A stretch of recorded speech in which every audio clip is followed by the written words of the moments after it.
Laba diena. Lietuvos mokslo akademijos Vrublevskių bibliotekos studijoje turime garbų svečią, profesorių Arno Paro, kuris atvyko į Lietuvą dar 2004 metais iš Prancūzijos. Čia tyrinėjo Lietuvos istoriją. 2007 metais rašė straipsnius, dalyvavo konferencijose, o 2008 apgynė daktaro disertaciją. 2025 metais parašė šitą knygą. Daugiau aš nepasakosiu, paprašysiu gerbiamo Arno papasakoti jums visiems, kaipgi susidomėjote Lietuvos istorija, kokios temos labiausiai domino. Laba diena. Taip, aš pradėjau domintis Lietuvo istoriją, kai mano teko pradėti rašyti disertaciją. Dalykai, kad aš buvau pradėjęs dėstyti Vilniaus universitete, vertimo studijų katedroj, ir aš mačiau, kaip man patinka dėstyti. Aš nusprendžiau tada toliau dėstyti universitete. Ir aš galvojau rašyti disertaciją, bet aš nusprendžiau rašyti apie istoriją, nes istorija man buvo labiau prie širdies. Ir aš aptariau įvairių temų apie Lietuvos istoriją ir aš nusprendžiau tyrinėti ypač 18 amžių. Ir mano disertacija tema buvo, kaip prancūzų piliečiai padėjo pertvarkyti abiejų tautų respubliką 18 amžiuje. Ir prieš rašyti disertacijos aš nieko nežinojau apie Lietuvos istoriją ir tada tai buvo pradžia man domintis apie Lietuvos istoriją. Gerbiamas Arno, kada pirmą kartą atėjote į šią biblioteką, į Mokslo akademijos Vrublevskių biblioteką? Gal atradot kažkokių dokumentų, kurių niekur kitur nėra? Kai aš pradėjau rašyti disertaciją, aš pradėjau lankyti tada Mokslo akademijos biblioteką. Biblioteka man buvo labai įdomu, nes čia yra labai daug 18 amžiaus knygų ir irgi yra toks fondas, rankraščių skyriuje, Sapiegos fondas, mano numeris 209, šiame fonde yra tūkstančių įvairiomis kalbomis laiškų. Ir šitie laiškai, aš radau laiškų, kurie man buvo labai įdomu, būtent prancūzų gydytojų laiškų. Ir senos knygos, ir šitie laiškai man buvo labai įdomi, ir aš galėjau jais naudoti savo knygoj. Tokių laiškų tikrai nebuvo radęs kitose fonduose, kitose bibliotekose. Sapiegos fonde irgi aš radau Prancūzijos ambasados susirašinimą Turkijoj. Šita korespondencija niekada nebuvo niekur paminėta, aš buvau pirmas jį atrasti ir nagrinėti. Tikrai čia tai buvo kaip lobis man surasti čia Vilniuje mūsų Prancūzijos ambasados susirašinimo. Tikrai tai buvo netikėta. Profesorius, gydytojas, botanikas Žanas Emanuelis Žiliberas. Gerbiamas Arno, papasakokit, prašau, kaip jūs atradot šitą personaliją, kaip ta istorija tikrai turėtų būti daugam įdomi, kaip žmogus meta viską ir atvyksta į Vilnių.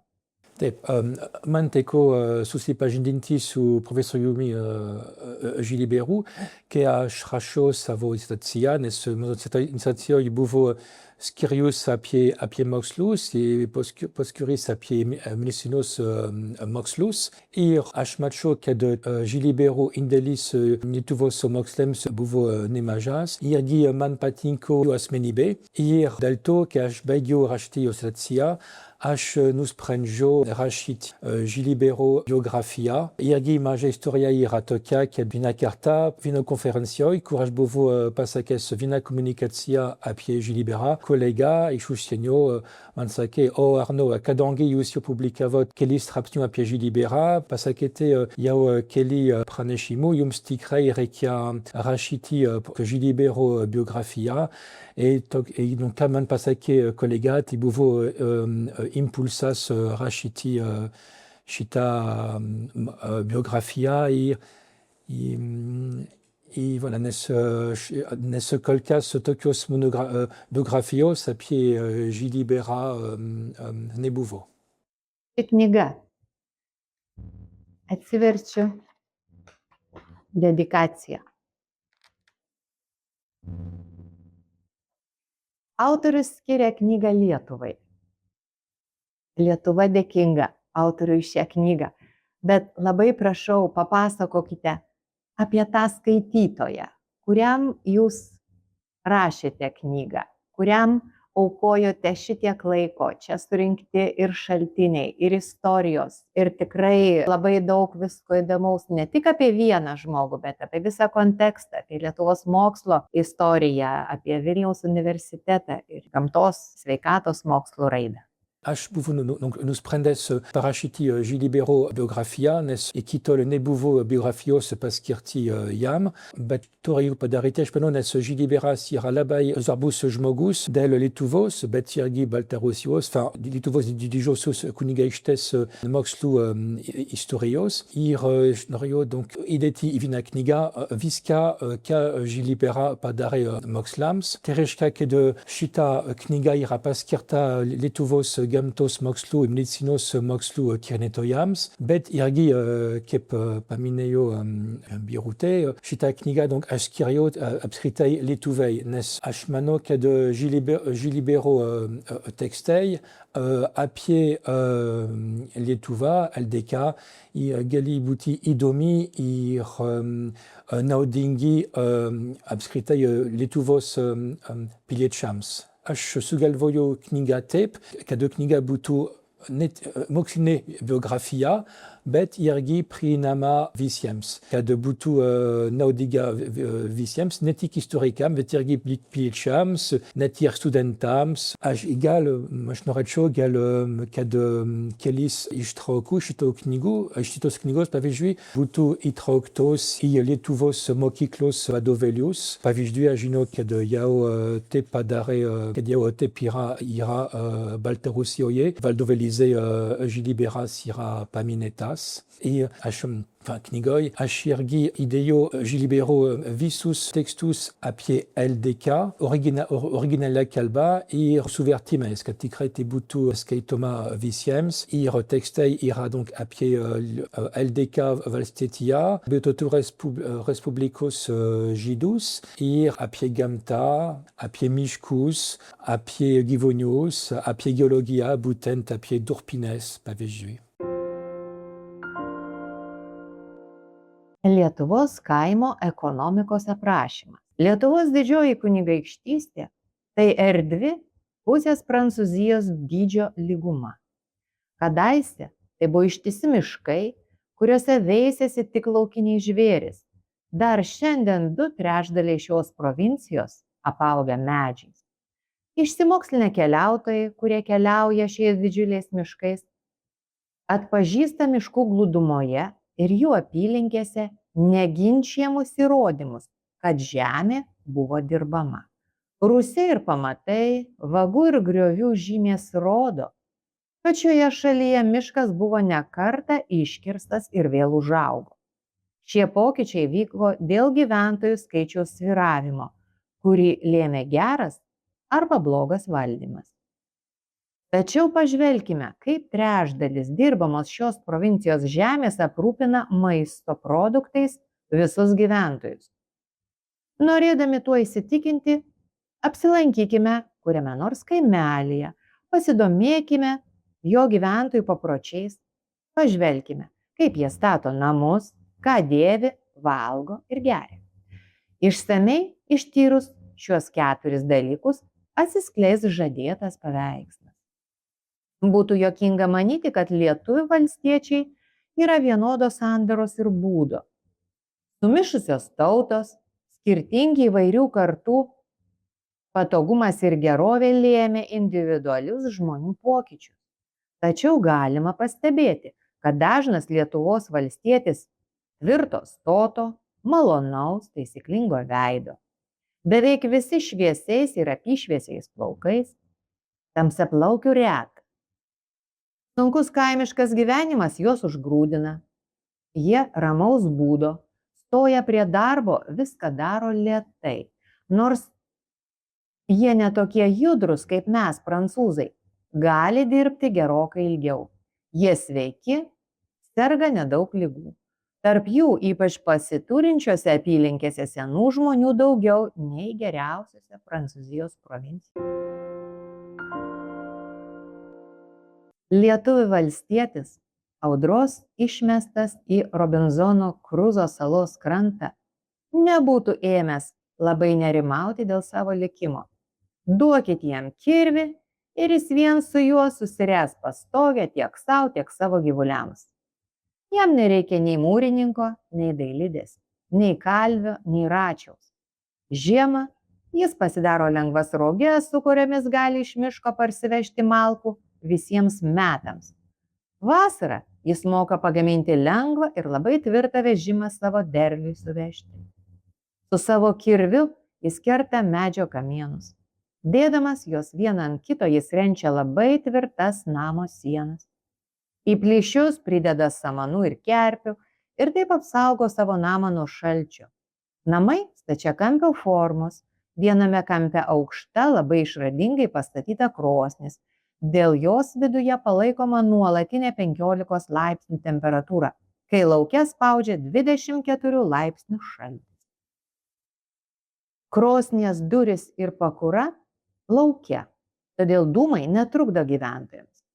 Valstietis moka degti molį, iš kurio gamina plytas, jo namas turi paprastą struktūrą ir yra uždengtas šiaudiniu stogu. Labai arti arklidės. Jos padarytos tik iš supintų šakų, tarp kurių prikrečiama molio sumaišyta su šiaudais. Tai yra puikia apsauga nuo šalčio. Šios arklidės neaukštos, grindys padarytos tik iš jaunų drebulių kamienų, ant kurių klojami šiaudai ir šienas. Šiaudinis stogas labai nuolaidus, kaip ir namo, todėl pakanka vietos saugoti šiaudus ir šieną, kurių reikia gyvulių pašarui žiemą.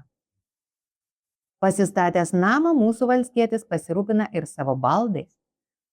4 sukalti jaunų ąžuolų kamienai ant 4 kojų – tai lovos rėmas. Ant išpinto lovos dugno klojami paparčiai ir samanos. Štai ir visa lova. Turtingiausiai lovą užkloja 2 lokio kailiais. 6 kojų stalas, kelios medinės taburetės papildo jo baldus. Vaikai žiemą miega ant suolų šalia krosnės. Vasarą ant lapų ar lauke. Keli molio puodai – tai visi jų indai. Plaktukų nutašytas akmuo ir grublėtas grūstuvas jų naudojami kaip girnos, kuriomis sumala grūdų. Kirviu išskobtas ąžuolinio rąsto gabalas – tai jų duonkubilis. Jų duonkepė šalia krosnės. Jis puikiai moka ją pastatyti ir be mūrininko pagalbos. Lietuviai mėgsta gaminti maistą ar jį skaninti iš laukinių kopūstų sėklų spaustų aliejumi. Iš viso lietuviai augina 3 tokių kopūstų rūšis. Kaimo kopūstai Brassica campestris, rytų kopūstai Brassica orientalis ir Rhafanistrum. Šios rūšis duoda daug sėklų, o jų šaltai spaustas aliejus tikrai nėra nemalonaus skonio. Prasčiausias aliejus naudojamas pasišviesti, tačiau tik patiems svarbiausiam darbam – verpimui ar kitiems kasdieniniams užsiėmimams lietuviai pasišviečia sakinga eglės balana. Šitos kultūros nėra vienintelės, atkreipusios Lietuvos valstiečių dėmesį. Itin svarbus augalas, kurį būtina paminėti, yra apyniai. Jie naudojami alaus fermentacijai gerinti. Šis augalas, nors ir ne vietinis, Lietuvoje taip gerai aklimatizavosi, kad pasiekė net ir miškus. Dažniausiai jis sodinamas juodžemėje, 2 pėdų atstumu vienas nuo kito. Kiekvienam sodinukui statoma 20 pėdų aukščio atramėlė. Iš tolo šios apiniais apsivijusios atramėlės atrodo labai gražiai. Kiekvienas lietuvių valstietis už savo namų turi aptvertą sodą. Tvora daroma iš supintų jaunų medžių šakų. Valstietis visiškai nieko nežino apie gyvatvorės, nors jų miškuose auga beveik visi krūmai, iš kurių sodinamos mūsų gyvatvorės. Šituose vaismedžių soduose jie augina prastas obelis ir kriaušes. Jų vyšnios neužaugina geresnių vaisių, tačiau valstiečiai moka skiepyti vaismedžius taip pat gerai, kaip ir mūsų sodininkai. Dažniausiai jie naudoja tokį būdą. Supjausto gabalais jaunos obels šaką, nulupa nago dydžio žievės gabaliuką ir nupjauna įskiepį nuožulniai kaip fleitos pūtiklį. Jį prideda prie įskiepių paruoštos kryžmai. Tai 4 pjovimai, tarp kurių statūs kampai lyg kryžminis atsuktuvas, įpjautos vietos medyje, apriša karklu, viską padenga moliu ir apvynioja riebaluota medžiaga.